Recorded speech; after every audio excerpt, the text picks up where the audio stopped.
compromise paved the way for the Boulder Canyon project to be constructed. And in 1931, the structure that would one day bear Hoover's name began with an explosion. Not only of black powder and dynamite, but one of human tenacity and ingenuity. It was the largest single contract awarded to that time by the federal government. It took the combined resources of 6 companies, forged into a single contracting entity, to undertake the mammoth project. But before the first shovel of earth could be removed, the Colorado River had to be diverted from its timeless path. The key was to cut 2 tunnels through the canyon walls on each side of the river, each 56 feet in diameter and approximately 4,000 feet long. The 4 tunnels took 2 years to complete.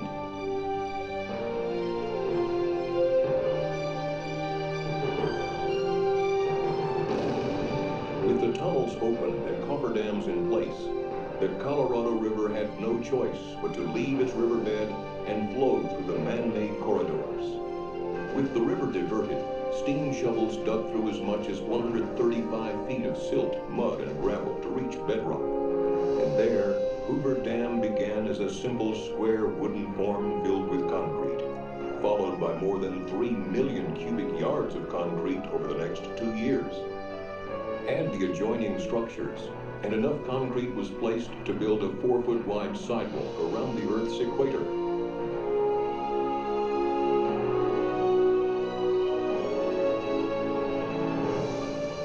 Heat from the setting concrete was predicted to take more than 100 years to cool, but engineers fashioned 1-inch steel pipe inside each concrete block before it was poured.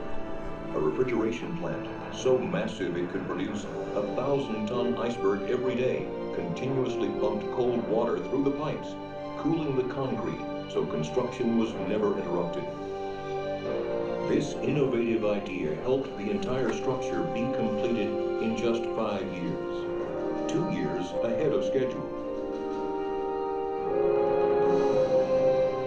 Hoover Dam was built with 5 million barrels of cement, 18 million pounds of structural steel, 21 million pounds of gates and valves, and 840 miles of pipe. The scale of some of the equipment was beyond the capacity of American highways and railroads. The pipes that would carry water from the reservoir to the generators were so large they could not be shipped, so a manufacturing plant was created to build them at the site. An infrastructure of highways, railroad tracks, and power lines had to be created to move men and materials from outlying areas to the dam site and to supply electricity for construction. An entire town was needed to house the workers who were pouring in from all over America in the midst of the Great Depression. The project averaged 3,500 workers a day, working 3 shifts, 7 days a week with only 2 days off a year. The pay scale started at $4 a day, a good wage in the midst of the Great Depression sweeping America. Amid the country's economic uncertainty, the workers in this canyon gave new life to the nation's spirit, as they gave new life to the desert Southwest. This is an engineering victory of the first order, another great achievement of American resourcefulness, American skill, and American determination. And that is why I have the right once more to congratulate you who have builded Boulder Dam, and on behalf of the nation, to say to you, well done. Franklin Delano Roosevelt dedicated Boulder Dam on September 30, 1935. In 1947, Congress officially named it Hoover Dam. Some call it the most prodigious engineering construction feat since the Great Pyramids of Egypt.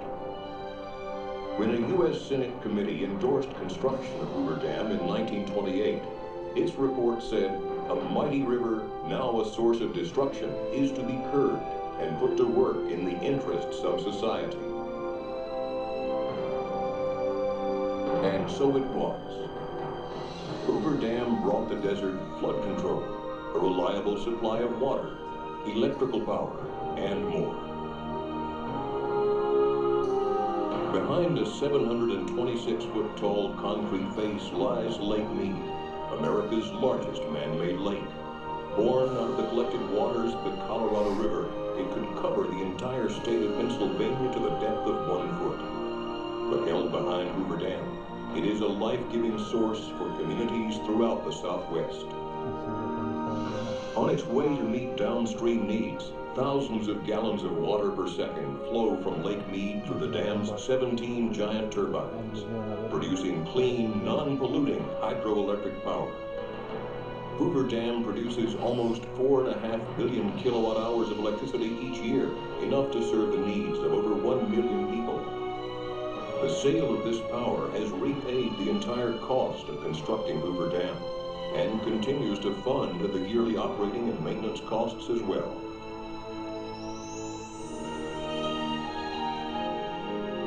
Hoover Dam helped ensure a future for the communities that settled along the river and the low, flat valleys of Southern California and Southwest Arizona.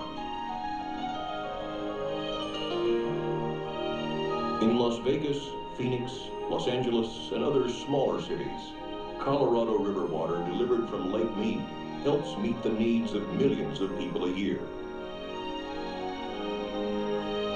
Hoover Dam and other dams along the Colorado River contain the floodwaters spawned each spring by melting snows, and from their reservoirs flows an assured and reliable water supply for water users throughout the basin.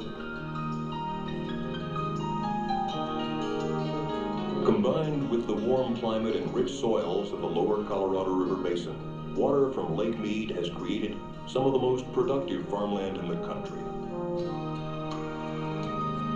Farms in Arizona, Southern California, and Mexico, irrigated by these controlled flows, produce over $1 billion worth of vegetables and fruits throughout the year for dinner tables across the nation. The clear reservoirs and controlled river stretches resulting from construction of Hoover and other dams have created year-round recreational opportunities at the National Park Service's Lake Mead Recreation Area and other locations along the Colorado River. Hoover Dam first helped create and now helps sustain the high quality of life enjoyed by millions of people in the desert Southwest.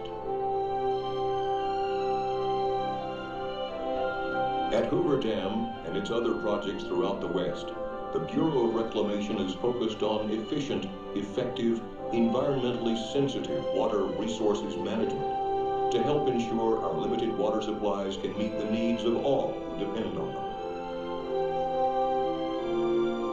Wherever the system delivers water, life flourishes.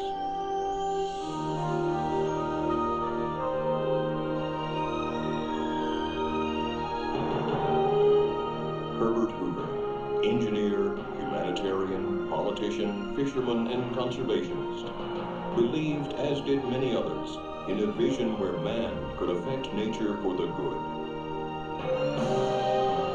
With every touch of its coarse, concrete skin, and each sparkle that dances behind its crown, Hoover Dam reminds us of the need to dream noble purposes and the strength of the human spirit to achieve great aspirations.